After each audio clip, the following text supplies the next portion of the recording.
Welcome, listeners, to the Gamer Headlines Show. Gamer Headlines is weekly entertainment podcast. This is episode 60, and I am one of your co-hosts, Chris Cortez. As always, I'm joined by my other co-host, Adnan Riaz. Hey, Chris. Hello, Adnan. We're back. A dinosaur story. Yep. Yeah, ignore that last part. We'll wrap this up. Yeah, let's go, all right? It's time for the holiday break. No, but this is, man, we're back. We had to take sorry about the break, by the way, guys. We had to take a break because it was just a congested week for the both of us. And but we did have spoiler cast. We had that up, so, we didn't leave made you up guys with somewhere. Yeah, you didn't leave you guys hanging. But we're back now, and it would be an understatement to say we have a really interesting show this week. I think this is like when we reach the end point, of the year. I think that's where like a lot of the juices have been like condensed. So, but just a quick thing as well. We have a listener suggested topic. We've not forgotten that topic.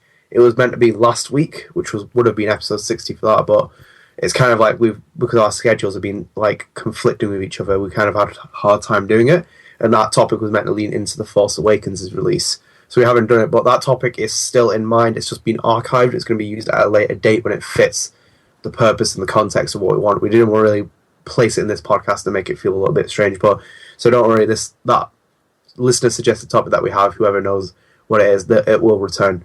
Yeah, generally speaking, anytime you guys, and that's why we encourage you guys to give us stuff, because like we, or suggest ideas, because we spend more time twiddling our thumbs than anyone else trying to figure out a topic. So if you do get topics, we always kind of take them into consideration. Totally, yeah. But we'll always keep them somewhere, because it's like save it for a rainy day, so to say. Well, not a rainy day. Save it for a day that it seems appropriate.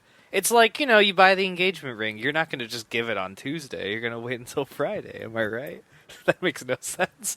Anyway, the point is, we please, like, by all means, give us some suggestions. We'll totally get to it eventually. But anyway, thank you for that, Adnan. And on that note, dude, let's jump into our first act. Dude, it's been like 2 weeks since our last show. Talk nerdy to me. What's been going on? No, Chris. What? No. You talk nerdy to me, because this is your hour, and I will put my headset down and come back in about 15 minutes. Oh my god. All right. I'll go first. All right. Well, I'll get the small news out of the way. I did actually complete filming on my movie, Drunk Max 2, Still Drunk. So, principal photography, as they call it, is over. And, we're just in the lengthy, post period, and I'm still aiming for an April 2016 release. So, I hope you guys enjoy it. The first movie's out, so by all means, go check that out. But it was a very fun time. I think it was like we started shooting in August, and we wrapped in December. So it was like a 5-month shoot. So, it took us a while to get it done, because we didn't quit our day jobs. You know what I mean? But anyway, aside from that, some like little movie came out like last weekend. Like a little tiny movie. I hear it's an independent film. I don't know if too many people saw it. The lols. I'm just kidding. Star Wars, The Force Awakens, or Star Wars Episode 7, The Force Awakens, came out last week. Which do you prefer? What do you mean? The title-wise. I mean, I'm a sucker for saying the full thing, like Star Wars Episode blah, blah, blah, blah, blah, blah, blah. But with the subtitle. Yeah, like with all that. But I mean, if they want to just say Star Wars The Force Awakens, I mean, in the movie it says Episode 7, so it doesn't really matter. But like, it's just for marketing purposes. I mean, that's what they did in the original trilogy. They did the same thing where, Return of the Jedi, it was actually said Star Wars Return of the Jedi, and same thing with Empire. So, I just think they're trying to go the old way. Like the prequels was really when they used episode as like a marketing tool just to let people know, it's a prequel. Kind of reminds me of that thing with 343 where they said they want to drop the numbers with Halo. For like Halo 5. So it does make sense as well, because if you do put 7, you're kind of like, I'm 30 years too old for this movie, maybe I don't want to watch it. There's a point, yeah. I'm not going to rain in your parade. Chris, hit me. What did you think? Okay, so I've seen the movie twice so far. I saw it only twice. Yeah, only twice. Well, I'm broke, I'm impressed. Man. If I had more money, I'd be there every day. I adored the film. I saw it Thursday night, which was preview night in the United States. The movie opened actually on the 18th on a Friday for the U.S., but they had preview nights on the 17th. So naturally, I went on the 17th at 7 o'clock at night. It was such a great crowd, man. Like we all felt like one entity, if that makes any sense. Everybody was down with it. Everybody knew when to oh, this character popped up, ah ha ha ha, or let's clap, whatever. But the second dialogue stopped, everyone shut the fuck up. Like everyone, was like, all right, let's shut the fuck up. They're Time talking. stood still. Yeah, like, because, they know, like, okay, we're clapping, we're happy, but let's fucking hear what they're saying. But, dude, it's such a great movie. I don't want to spoil it because it's not a spoiler cast, and I know you haven't seen the movie yet, but I will say this. It very much embodies the entity of the original trilogy. It's kind of an interesting film because it's made for people like you and I that really appreciated the prequels and the originals, but it also very much caters to the Joe Schmo audience that maybe they don't necessarily are they're not really into Star Wars that much, or maybe they buy into the whole the prequels suck, period, the end, like that opinion that people pandering to yeah.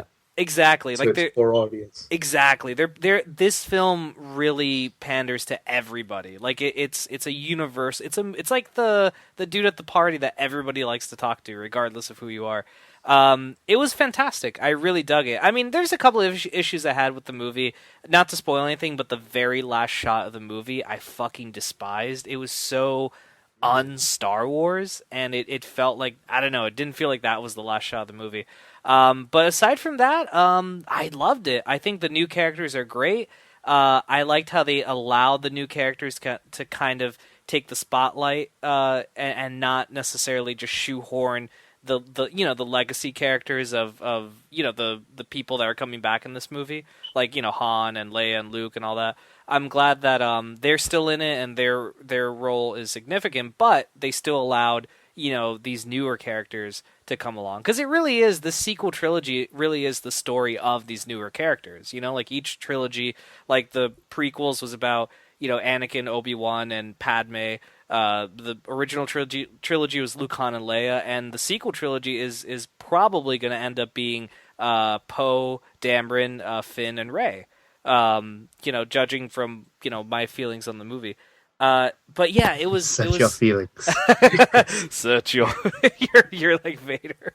But I loved it, man. I saw it a second time on Saturday. Both times I saw it in IMAX 3D, which even if you don't like 3D, I highly recommend you see it in IMAX, because there's one sequence which I won't spoil that was shot entirely in IMAX. And the amount of detail is like exquisite. It's so beautiful. See, sorry, cut you off there a little bit, but this is the thing with IMAX. I love seeing IMAX films, but it doesn't really kind of value the justification of the extra few dollars, because some of the films don't really use IMAX. Like, I remember watching The Dark Knight Rises. I actually, apart from the fucking aspect ratio keep changing back and forth, no one's films actually use the IMAX camera a lot more, so it actually plays into the fact that you're watching on IMAX screens and stuff. But even if it is one scene, it's kind of like a little bit... There has to be a lot of justification to go and see an IMAX.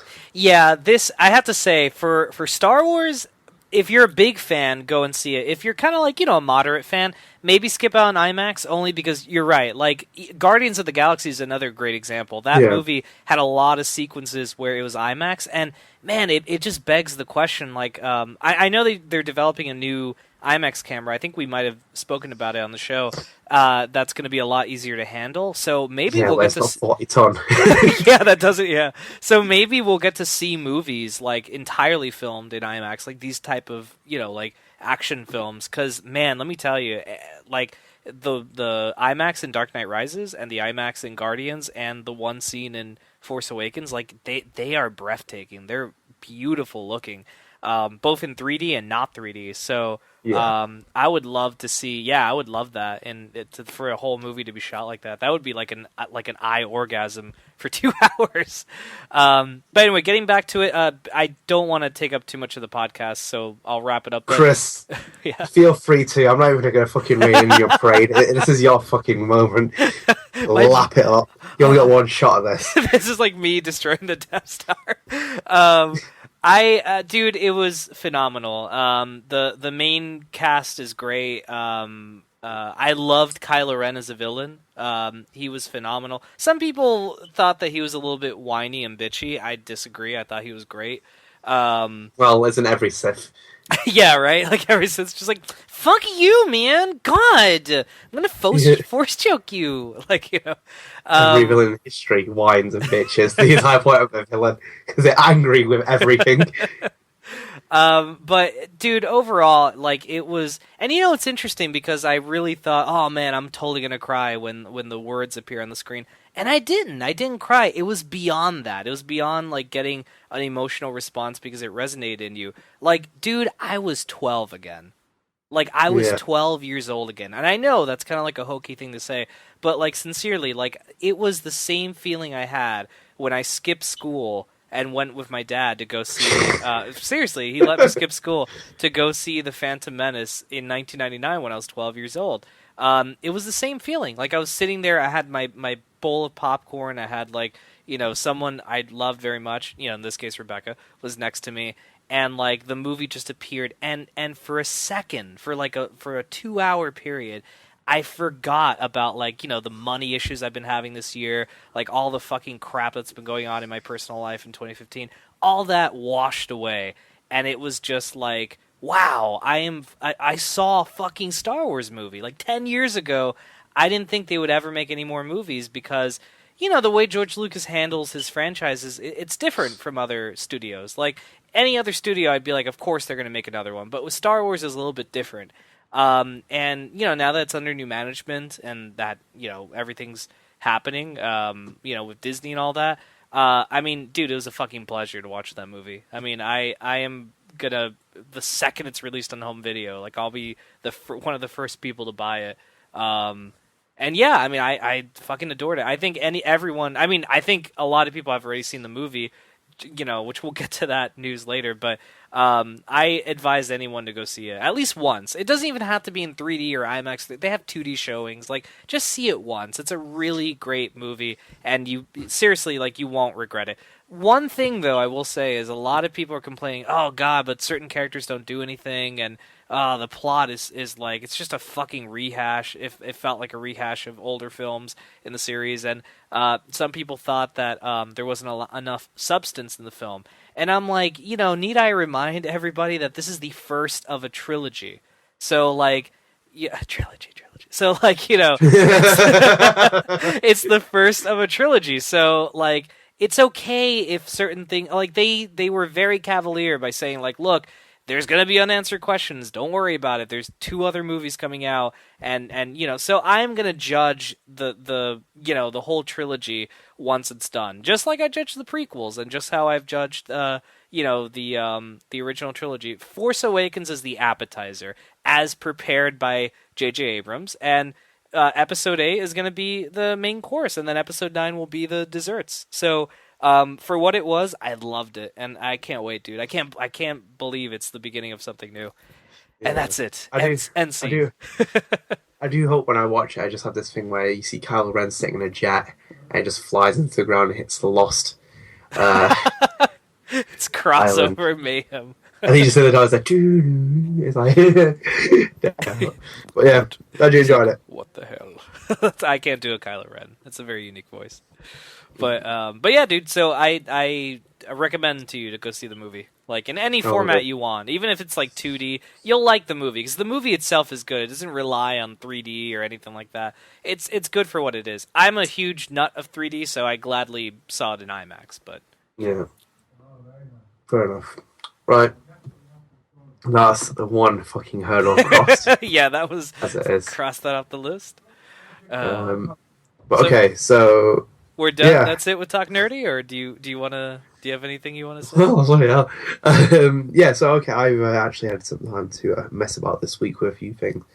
And I got to watch Jessica Jones. Yeah. Which I've had on my list for like a million things. I heard like all kinds of critical praise and everything else for Jessica Jones. So I thought I'd give it a swing. I tell you what, the first few episodes were so close to throwing me off it. I was so close to switching the TV off. I was just like, I don't want to watch this. Yeah, I was not keen on it.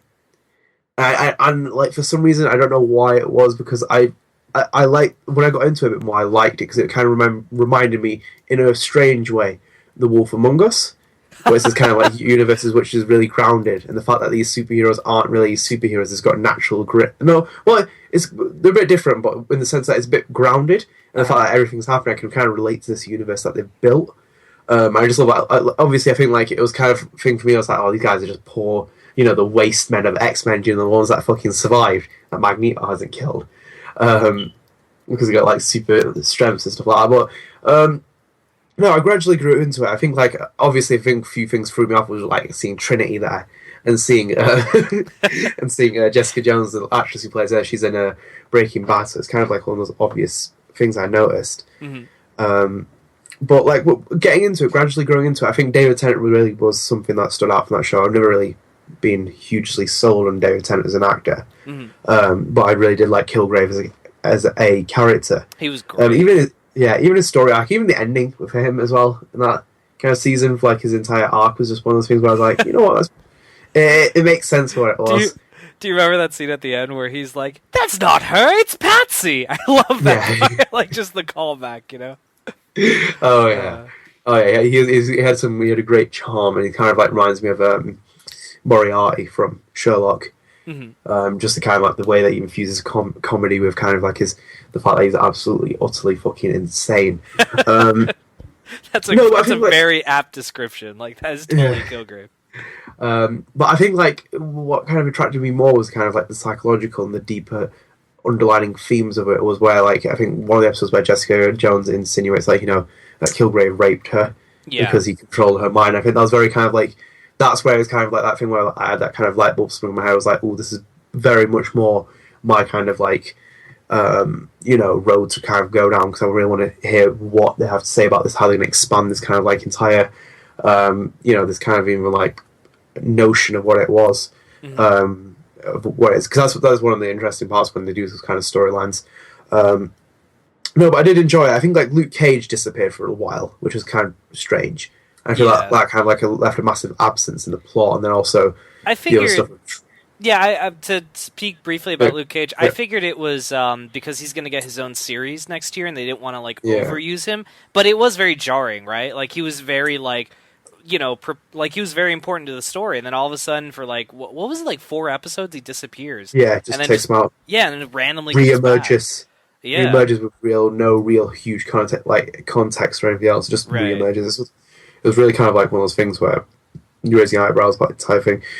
Supporting cast could have been better. I don't think there were huge supporting cast. There were only like 3 characters surrounding Jessica Jones that were, they were kind of like some of them were whiny, some of them were uninteresting, some of them just felt placed there just to fill up the story. But I think the thing with like Jessica Jones and the journey at the end is kind of like satisfying for what it is. I think you have to kind of brutally work your way through the episodes and get to the more interesting and the juicier parts. Like like any other burger, like you want to get into the middle because it's the best part. But no, I enjoyed it. I think like for me, the other thing is like if anything with the Netflix programming, it's strange they ran Daredevil and Jessica Jones like it's the original series a year apart, because the entire point is that they're still like very the same thing almost, because they are PI detective thriller kind of shows, right? And that's kind of the vibe I got. And I was like, this is a kind of almost like you oversaturate the market straight away, literally 2 shows in. So I'm like, these are almost the exact same. You want something that juxtaposes Daredevil because you want something that kind of people like seeing. Oh, I've seen Daredevil. It has this detective, crime thriller, everything else about it. It's got all this, and then I've got this other show that does something different. Just what I personally thought about it. Yeah, no, I think I would agree with that. Yeah, like they both kind of have the same like themes and the same feel to it. I mean, well, not same feel, but like the general idea of both of them is like solving mysteries and whatnot. I mean, from what I understand, I think Luke Cage and Iron Fist, which is the one that's coming afterwards, I think they're going to be a little bit different. I'm very unfamiliar with the only dude I know is Daredevil. I didn't even know Jessica Jones, so I don't know much of them. But yeah, no, I agree with that. I think you have to be careful with those shows because it's a tricky business, these Netflix shows, especially like if people like Jessica Jones, they may have to wait a really long time for a season 2. Because, they're doing Daredevil Season 2 next year, and I think Luke Cage, and that's it. That's all that's coming out next year. Of the Netflix originals. So like, fuck, you're gonna have to wait 2 years for Jessica Jones, and that might, kill your audience a little bit. Yeah, I definitely think I agree with that Yeah. completely. When you keep saying Luke Cage, I imagine Shao Kahn's voice in my head. Luke Cage Luke wins. Cage wins. Flawless victory. No, definitely recommend people go and watch it. I think it's worth the shot. I think it's just Yeah. kind of getting into it and really, you know, standing through a few of the episodes. I was honestly just not really huge or so about it. I was just kind of like scratching my head at certain points in the first few episodes. I don't think it was that interesting. But I think when it hits its stride, it really hits its stride, and it was really interesting. So right to the finish line. I think it ended on a good finish line as well. It halted right where it needs to do, and it just like sets up a season 2 if they need to do a season 2. Yeah. I think yeah, I agree with that. I think what's it called? I think Daredevil was a better show in terms of writing and in terms of like the villain. I mean, my God, Kingpin was a phenomenal villain. Jessica Jones, I mean, it's more of a it touches up on dark subject matter, but I felt like at times it was a little bit more entertaining, or at least more better paced, I guess, than Daredevil. But I think ultimately, yeah, Daredevil is a better show, only because it really goes a level of deepness with its characters that I don't think we've ever seen before in a show. But yeah, I dug Jessica Jones too. I thought it was really cool. I grew fond appreciation for the intro every time I heard it. Oh, it's so great, isn't it? Up. I think I didn't like it at first because like this makes no sense for what it's doing. Because I do the Daredevil one where it shows Hell's Kitchen and kind of like builds into it, right? And builds like Daredevil's thing, and it's just like, oh, that's really cool. This one was kind of like, I was like, what? I'm like looking at it, keep watching it, and then like when I got to like season 5, I was like, like episode 5 of like season 1, I was just like, you know what, I really like this. Is my favorite part of the actual episode, and the episode hasn't really started. Again, it's very cool The Wolf Among Us kind of like style with like the opening of what it was, and I was just like, that's sweet. Like listening to it, it's like it has that kind of cool tempo, and it like knows when it's ground. It's a really good song. Yeah, definitely like the intros. I do like the intros for these shows. Like, really good. I think I think a TV show is very much defined by its intro. Yeah, I think like Hannibal has one of the best intros I've seen. They kept it for 3 seasons. It's just so simple and just like brilliant. Yeah, I actually hate shows that have no intros, where it just kind of cuts to the title really quickly. Like, I hate that. You need to have an intro, I feel. Like, it just sets the mood and the tone of the show. Oh, it's iconic. It's been iconic since The Simpsons. Yeah. South Park. They've built themselves off of these kind of things. Like, if it wasn't the purpose of talking about the subject matter of each episode, it's about talking about the intro. Hey, do you remember what The Simpsons did in this intro? And that intro, and this intro? Hey, do you remember South Park this? And how Kenny says different obscene words in each season opening. Oh, really? Never noticed that. They are. I think TV shows are defined by that. But, right, I think we're going to be on top now for too long. Yeah. Because we haven't recorded an episode in a long time. Yeah, let's get the hell out of here. We've closed the door.